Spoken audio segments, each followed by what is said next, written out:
The city of Corpus Christi has delayed its water emergency declaration. Pretrial hearings begin for the Corpus Christi mayor's removal proceeding, and Rio Grande Valley leaders rallied to plan for the threat of New World Screwworm. This is South Texas Midday. I'm Rob Boskamp. Thank you for joining me on this Wednesday, May 20th. Corpus Christi City Council received an update Tuesday on the city's impending water emergency declaration. They also had their first pretrial hearing for the removal proceeding of Mayor Paulette Guajardo. First on the mayor's pretrial hearings, procedural discussions for the mayor's pretrial hearing were held in executive session. During that time, the council appointed former Nueces County Judge Terry Shamsi as special counsel.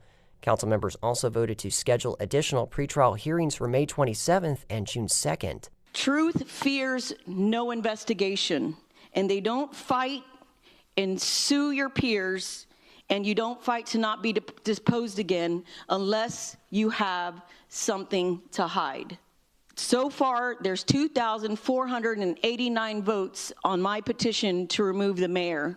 That was Rachel Caballero during public comment. She filed the petition requesting the mayor be removed from office. The petition, originally signed by 6 residents, stems from a 2024 city council vote on a $2 million taxpayer-funded incentive for a downtown hotel project. Guajardo is accused of misconduct related to being aware of an altered FEMA screenshot in the project developer's presentation. Meanwhile, a window for the city to declare a Level 1 water emergency has been moved from September to December. The update follows recent regional rainfall, giving area reservoirs some much-needed relief. Lake Texana, east of Edna, jumped over 20% in capacity over the past month. Lake Corpus Christi was back in double-digit capacity for the first time in weeks. Council members also postponed a vote on proposed changes in the city's drought contingency plan.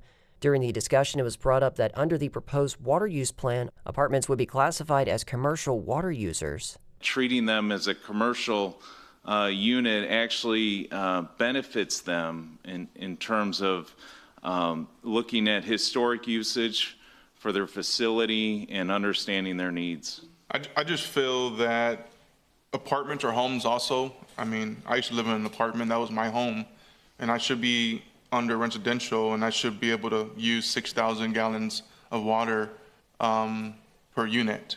That was District 3 Councilman Eric Cantu and Corpus Christi Water Chief Operating Officer Nick Winkleman. The city is expected to meet with the Corpus Christi Apartment Association this week. City Council is set to vote on a final plan in its June 2nd meeting. The Water Department proposes requiring customers to cut water use by 25% during a Level 1 emergency. Leaders from the Rio Grande Valley came together Monday to urge vigilance amid the threat of the New World Screwworm. Texas Public Radio's Maria Navarro has the details. County judges from Hidalgo, Starr, Willacy, and Cameron counties were joined by state partners and industry experts to provide updates on prevention, detection, and coordinated response efforts. The screwworm fly larvae is harmful to the livestock industry. Cases have been identified in the Mexican states of Coahuila and Nuevo León, close to the Texas-Mexico border, but it has not yet been detected within the U.S.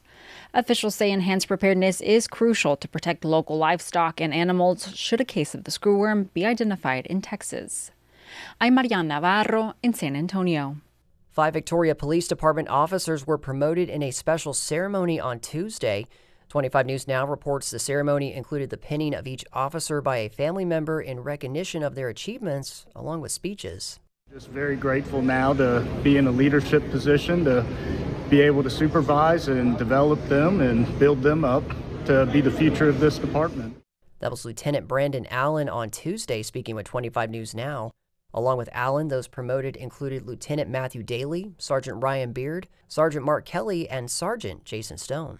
In state news, President Trump has endorsed State Attorney General Ken Paxton over incumbent Senator John Cornyn in the Texas Republican primary runoff for the U.S. Senate. Houston Public Media's Andrew Schneider says the endorsement is likely to give Paxton a boost in his efforts to win the GOP nomination this coming Tuesday, but it could complicate Republican efforts to hold on to the Senate in the midterms. Trump posted his endorsement on Truth Social, saying, "I know Ken well, have seen him tested at the highest and most difficult levels, and he is a winner." Mark Jones, a political science fellow at Rice University's Baker Institute, says Trump's move is likely to alienate Cornyn supporters. This decision by President Trump is a slap in the face to many Texas Republicans, such as Rick Perry and others who supported Senator Cornyn.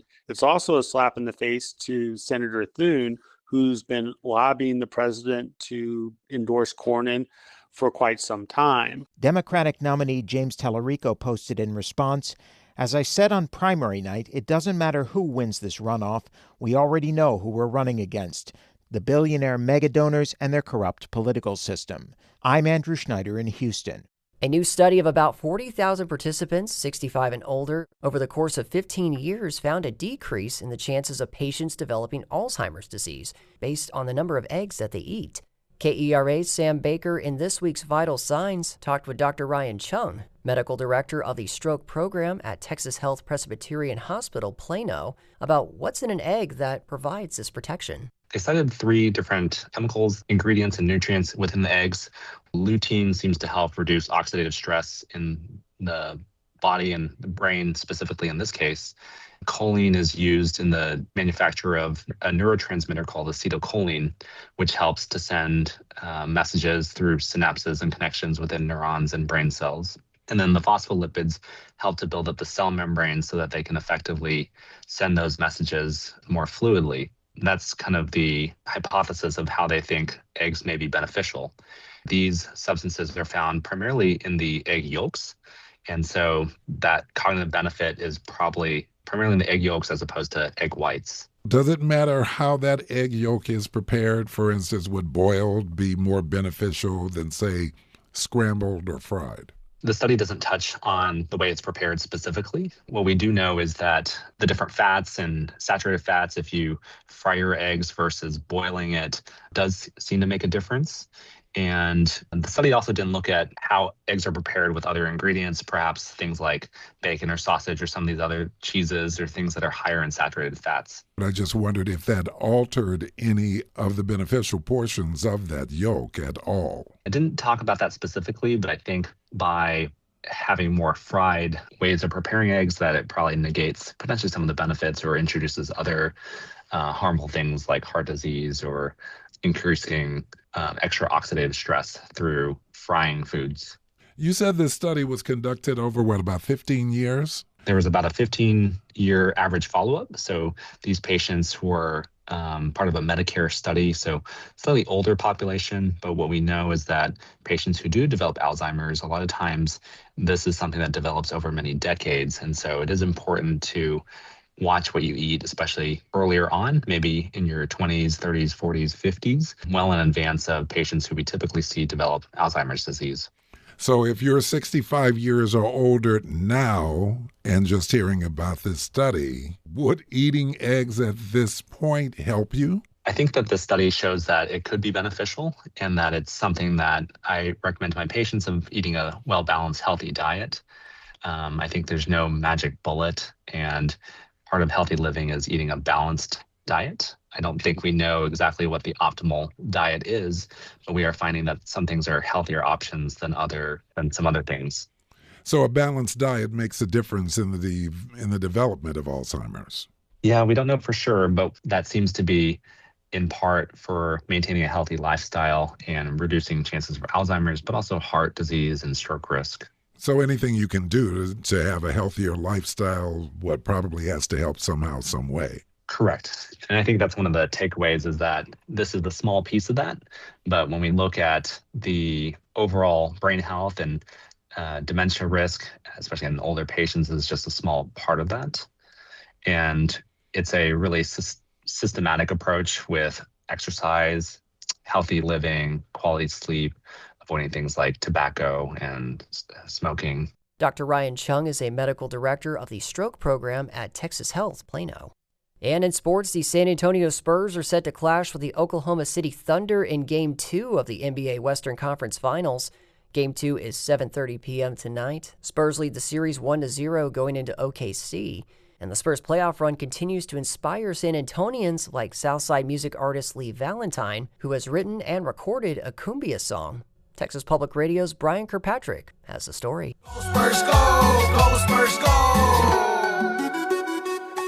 Esta noche estamos trending. Ganaron los Spurs y nos vamos honking. The song pays tribute to Spurs stars Victor Wembanyama, De'Aaron Fox, and Stephon Castle, and includes car honking like that after a Spurs win, and in Spanish the phrase, "We are winning."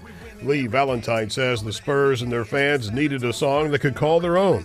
The combination of modern hip-hop and Texas and Latin influences creates a sound that feels authentic to San Antonio's culture. I said, man, we need a Spurs theme song, like something fresh, something hot that hasn't been done or seen or heard before. And you know, seeing how Wimbiana's been killing it, he's so legendary. I said, you know what, let's do a ballin' like Wimby song. That's literally what happened. And one thing led to another, and I just went straight to my studio and I knocked it out. By day, Valentine works as a dental assistant, but has also worked for years as a musician and collaborated with DJ Kane, the original lead singer of the Grammy-winning Cumbia Kings, on the hit Loco Por Ti. What you hear is all Valentine. I've been doing this a long time, since I was 18 years old. Music has been in my blood, and it's who I am. I am a one-man army, one-man band, just like you said. I do it all. I produce, I rap. Valentine was raised in a hard-working migrant family, and his music reflects his cultural pride and determination. You can find Ballin' Like Wimby streaming on Spotify, Apple Music, and YouTube, and you can follow Lee Valentine across social media platforms. I'm Brian Kirkpatrick in San Antonio. And that is the latest news and information on South Texas Midday. I'm Rob Boskamp. Your community arts calendar and more is on the way.